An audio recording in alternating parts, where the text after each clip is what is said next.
The key issue in this case is whether the definition of aggravated felony in the federal immigration laws, which includes the definition of a crime of violence, is unconstitutionally vague.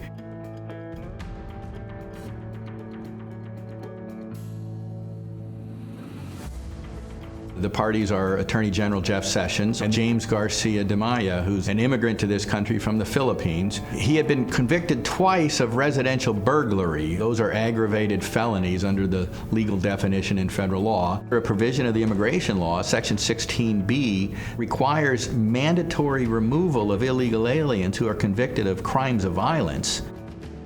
Title 18 of the United States Code defines crime of violence as any offense that is a felony that by its nature involves a substantial risk that physical force against a person or property may be used in the commission of the crime. We've got this doctrine in federal constitutional law about vagueness, that if a statute, particularly a criminal statute, is so unclear that people of reasonable intelligence don't know what it means, they don't know what conduct is prohibited by it, and therefore what conduct constitutes a crime, then we call that unconstitutionally vague. There's a big issue in this case whether that doctrine even really applies in the context of an immigration removal proceeding. When you're putting somebody in prison, you want to make clear in the language of the statute that they knew they were violating the law. Much less concern about that when you're talking about deportation.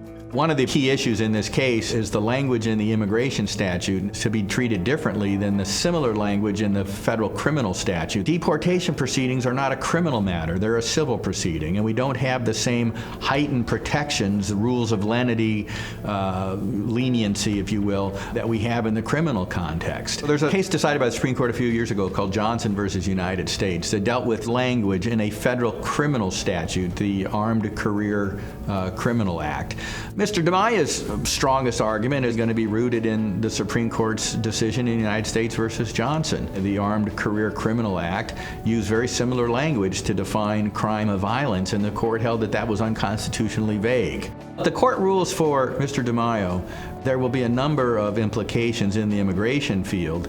There are a number of provisions in the immigration law that allow illegal immigrants to seek asylum or to seek voluntary departure. And someone convicted of a crime of violence under this statute is ineligible for that preferential treatment under all of those provisions. Our racketeering and money laundering statutes, our domestic violence statutes, our child abuse statutes all use similar language that might well be affected if the Supreme Court here holds that this definition of a crime of violence is unconstitutionally vague. If the court rules in favor of the government, I think we will see the status quo preserved. The executive branch, the immigration forces, have been relying on Section 16B for nearly 30 years. What's the strongest argument in defense of the government? Well, the statute is clear enough for immigration purposes, even if similar language in a criminal statute is not clear enough for purposes of the criminal law.